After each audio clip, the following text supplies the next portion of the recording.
안녕하세요, 여러분들. 성경 기록은 무엇이라 말하느냐 채널에 오신 걸 환영합니다.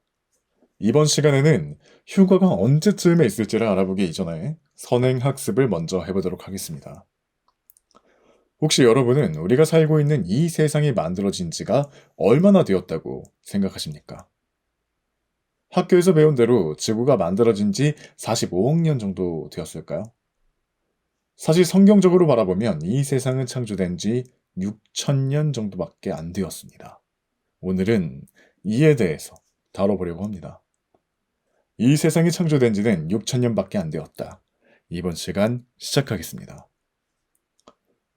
원래는 제가 저의 주장부터 이렇게 펼친 다음에 반대 입장에 반박하는 그런 쪽으로 여태까지 만들어 왔는데 영상을 이번엔 좀 반대로 해야겠습니다.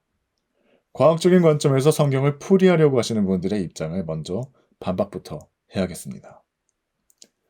이 세상이 45억 년 정도 되었고 인류의 조상이 출현한 지는 240만 년이 되었다고 하시는 분들이 그런 주장을 갖고 성경을 풀이하려고 하시는데 이런 분들은 아주 중요한 두 가지 실수를 저지르십니다.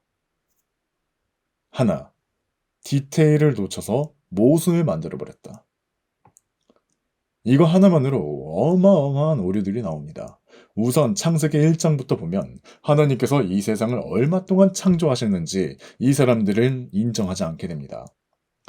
이 세상은 6일 동안 창조되었고 하나님께서는 하루를 쉬셨어요. 이 영상을 보고 계신 여러분들, 교회 다니시면서 분명 어떤 분들은 설교 시간에 천지창조는 총 7일이 아니라 어마어마한 시간에 거쳐서 창조가 되었다 라고 들으신 분들 분명히 계실 겁니다. 그게 아니라면 과학에서 이야기하는 100 몇십억 년을 같이 조화롭게 설명할 수 없거든요. 이걸 성경적 근거 없이 상징적으로만 바라본다면 정말로 많고 큰 진리들을 놓치게 됩니다. 이건 이번 영상과 다음 영상들을 시청하시다 보면 아시게 될 거예요.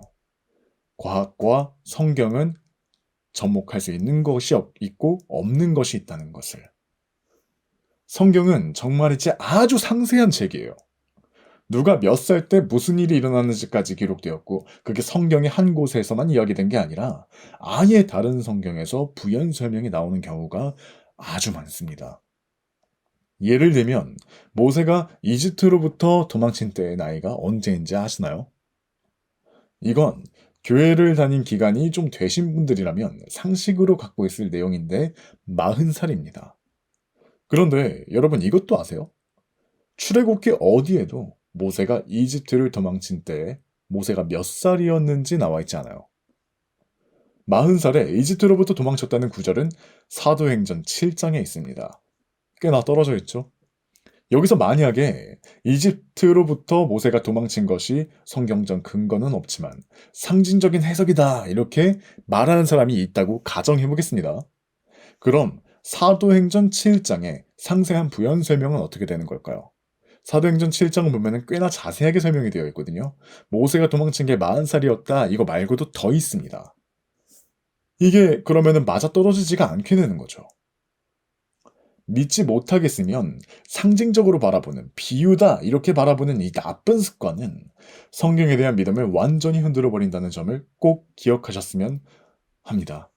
둘, 간단한 수학 계산조차 하지 않았다. 과학자들이 말하는 대로 인류의 조상이 출현한 지가 240만 년이라고 한다면 그게 정말로 만약에 사실이라면 아담이 지금으로부터 최대 240만 년 전의 인물이라는 말이 됩니다. 왜냐하면 아담은 첫 사람이니까요. 만약에 진화론을 논하면서 아담이 진화한 사람이라는 말을 한다는 그런 사람이 있으면 하나님께서는 아담을 창조하셨다는 성경의 내용을 믿지 않는 사람이기에 상대하지 마시길 바랍니다. 아담으로부터 지금은 240만 년이 지났다고 그렇게 가정해 보겠습니다. 그리고 바보가 아닌 이상에는 예수님께서는 지금으로부터 약 2000년 전의 분이신 걸 모두가 알아요.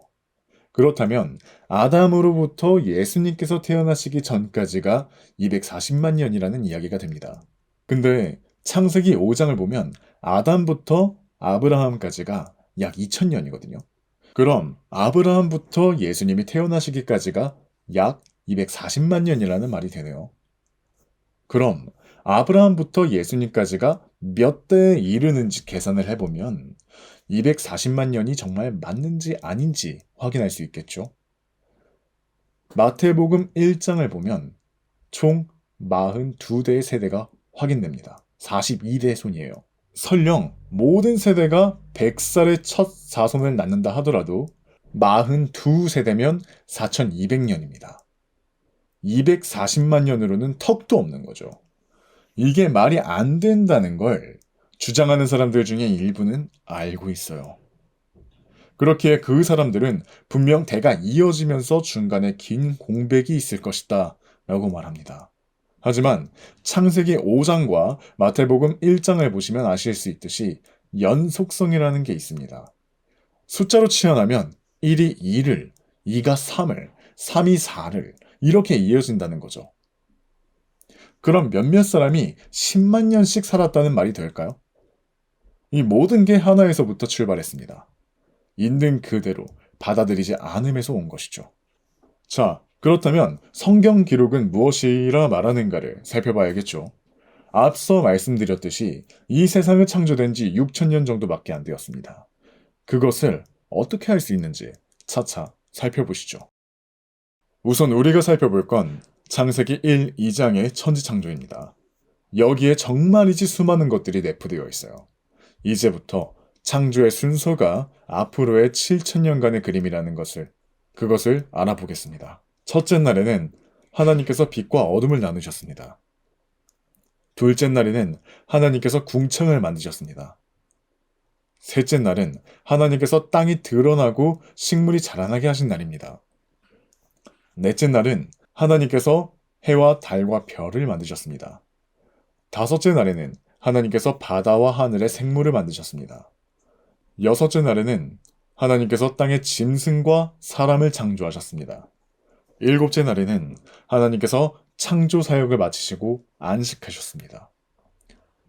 하나님께서는 이 창조의 순서와 날짜를 통해서 앞으로 어떻게 이 시대들을 다루실 것인지를 보여주셨습니다. 여기서 참고하실 구절이 있는데 베드로후서 3장 8절입니다. 그러나 사람 같는 자들아 주께는 하루가 천년 같고 천년이 하루 같다는 이 한 가지에 관하여 무지하게 되지 말라. 이 구절에서 우리는 힌트를 발견할 수 있는데 주께는 하루가 천년 같고 천년이 하루 같다는 말입니다. 창조를 하시고 휴식까지 취하신 7일의 하루를 천년으로 대입하면 하나님께서 이 세상을 어떻게 운영하시고 다루실 것인지에 대한 청사진이 나옵니다. 첫째 날에는 하나님께서 빛과 어둠을 나누셨죠. 이 첫째 날에는 아담의 타락 이후 인류의 첫 시기를 나타내고 연도는 창조의 시작부터 창조 후 1000년까지의 시대를 나타냅니다. 우리는 이때 하나님의 빛이 인간의 어두운 본성과 분리되는 것을 볼 수 있습니다. 창조의 첫 번째 날은 인간이 하나님의 빛을 통해 세상을 이해하는 출발점이기도 합니다. 우리는 하나님의 도움 없이는 세상을 이해할 수 없습니다. 로마서 1장 19절 말씀입니다. 이는 하나님에 대해 알게 될 만한 것이 그들 안에 명백히 나타난 까닭이니 하나님께서 그들에게 그것을 보이셨기 때문이라. 둘째 날에는 하나님께서 궁창을 만드셨습니다. 하늘과 땅에 물을 분리하신 사건으로 이 시기에 하나님께서는 아직 물 안에 어떠한 공간도 없기에 인류가 물에 잠기지 않도록 공간을 확보하시어서 사람이 지낼 수 있는 공간을 만드셨습니다. 연도로는 창조 후 1000년부터 2000년 사이를 나타냅니다. 두 번째 천년이죠. 노아의 홍수도 이 시기에 해당합니다. 하나님께서는 이 그림을 미리 보여주셨습니다. 그러니까 첫째 날, 둘째 날, 셋째 날, 넷째 날 이렇게 날에 대해서 이야기를 하는 게 정말로 역사적으로 그때 실제로 일어났던 하루, 이틀, 3일, 4일에 일어난 일이지만 이게 1000년, 2000년, 3000년, 4000년으로도 나타낼 수 있다는 겁니다. 하나님께서는 이 그림을 미리 보여주셨어요. 노아가 창조로부터 1000년에서 2000년 사이에 해당하는 인물인지 확인하는 방법은 간단합니다. 창세기 5장에서의 계보에서 계산만 하면 돼요. 시간을 길게 잡아먹지 않도록 지금은 제가 정리하겠습니다. 궁금하시면 직접 창세기 5장에 가셔서 계산하시면 되겠습니다. 노아는 창조로부터 1056년 후에 태어났습니다. 두 번째 천년에 해당하는 인물이 맞죠? 셋째 날에는 하나님께서 땅에 드러나고 식물이 자라나게 하셨습니다.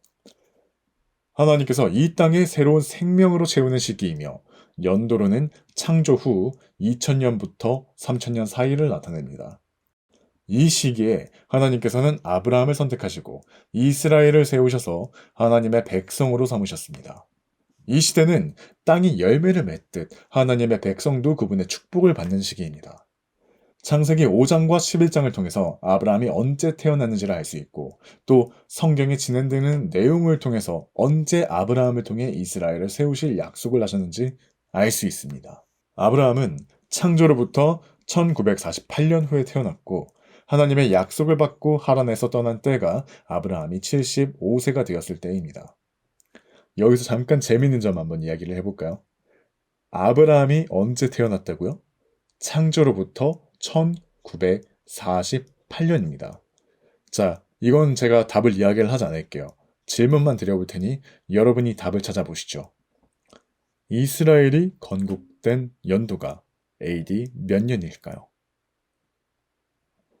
자, 다시 돌아와서 1948 더하기 75는 2023. 세 번째 천년의 약속을 받고 움직였습니다. 넷째 날에는 하나님께서 해와 달과 별을 만드셨습니다. 해와 달과 별은 밤과 낮을 주관하며 계절을 나눕니다. 연도로는 창조 후 3000년부터 4000년 사이를 나타냅니다. 예수 그리스도의 오심을 이 부분으로 예견을 할 수 있는 거죠. 태양이 빛을 비추듯 예수님은 세상의 빛으로 오셔서 영적인 어둠을 밝히셨습니다. 예수님은 태양으로 비유되시곤 하셨습니다. 두 구절 살펴보겠습니다. 말라기 4장 2절. 그러나 나의 이름을 두려워하는 너희에게 의의 태양이 그의 날개들 안에 치유를 가지고 떠오르리라. 그리하면 너희가 밖으로 나가서 외양간의 송아지들 같이 자라나리라. 요한계시록 1장 6절. 또한 그분은 자신의 오른손 안에 7 별들을 가지셨더라. 그리고 그분의 입에서 날카로운 양날검이 나갔더라. 그리고 그분의 용모는 태양이 그의 기세로 빛나는 것 같았더라. 하나님께서 이 날을 통해 빛의 근원을 창조하신 것처럼 예수님은 네 번째 천년의 빛으로 오셔서 세상의 죄를 밝혀주셨죠. 예수님은 AD 0년에 태어난 것이 아니에요. 추측컨대 BC 3, 4년경에 태어나셨습니다. 다섯째 날에는 하나님께서 바다와 하늘에 생물을 만드셨습니다. 1000년 동안 복음이 세상에 퍼져나가면서 물과 공기를 채우듯 하나님의 왕국이 확장되는 시기입니다. 연도로는 창조 후 4000년부터 5000년 사이를 나타냅니다. 이 시기에 처음 교회가 설립되고 믿는 사람들에게 성령이 오심으로써 교회가 생명력 있는 존재로서 성장해 나갑니다. 그런데 여기서 의미심장한 것들이 많이 있습니다. 왜 제가 바다와 하늘의 생물을 만드신 다섯째 날을 하나님의 왕국이 확장되는 시기라고 설명하고 있을까요? 예수님께서 제자들에게 사람들을 낚는 어부로 삼겠다고 하셨죠. 하나님 입장에서 보면 우리는 물고기와 다를 바가 없습니다. 왜냐하면 물리적인 위치로 봤을 때 하나님 밑에 물이 있고 그 안에 우리가 있거든요. 창세기 1장 7, 8절을 확인해 주시고 이해가 안 되신다면 댓글로 남겨주세요. 여섯째 날에는 하나님께서 땅의 짐승과 사람을 창조하셨습니다. 이때는 인류 역사에서 마지막 준비 단계로 하나님께서 인간에게 땅을 다스릴 권세를 주신 시기입니다. 연도로는 창조 후 5000년부터 6000년 사이를 나타냅니다. 세상의 통치권이 인간에게 주어진 것처럼 보이게 만든 때이고 세상이 마치 마지막 전투를 준비하듯 영적 싸움이 격려된 시기입니다. 일곱째 날에는 하나님께서 창조 사역을 마치고 안식하셨습니다. 마지막으로 일곱째 날은 안식의 날로 이 날은 하나님의 완전한 안식과 평화의 상징입니다. 연도로는 창조 후 6000년부터 7000년 사이를 나타냅니다. 6000년의 끝자락에서 예수님께서 다시 오셔서 천년 왕국을 세우시고 평화의 시기를 여는 날이 될 거예요. 이 시기, 일곱째 날은 예언된 천년 왕국의 상징이면서 하나님께서 인간과 함께 하시며 모든 피조물이 안식에 들어가는 때입니다. 이렇게 7000년으로 봐야지만이 천년 왕국이 왜 1000년 동안인지를 알 수가 있습니다. 제가 지금 말씀드리는 건 곧 있으면 천년왕국이 펼쳐진다는 말씀을 드리고 있는 겁니다. 만약에 오늘 예수님께서 우리를 데리러 오신다면 7년 후에는 천년왕국이 펼쳐지겠죠. 요한계시록 20장에서 천년이란 표현이 6번 등장하는 것도 우연의 일치가 아닙니다. 6천년의 역사가 끝나고 나면 천년왕국으로 정점을 찍게 될 거예요. 우리는 이때 비로소 휴식을 취하겠죠. 자, 우리가 창세기의 천지창조의 내용만을 가지고서도 이 세상은 만들어진 지가 6천년밖에 안 되었고 앞으로 이 세상은 1000년의 운영기간이 또 있구나. 그때는 천년왕국으로서 예수님께서 이 땅을 다스릴 그 기간을 의미하는 거구나 라는 것을 우리가 알아보았습니다. 이게 여러분들에게 어떻게 다가올지 모르겠지만 이게 성경적 사실이에요. 아주 간단하게 이야기를 하자면 방금 전에 이야기를 했듯이 이렇게 6천년 역사로 보지 않는다면 천년왕국이 왜 천년왕국인지 1000년 동안 운영되는 건지 알 수 있는 방법이 없습니다. 이것 말고도 여러 구절에서 이러한 운영의 방식들을 우리는 확인할 수 있어요.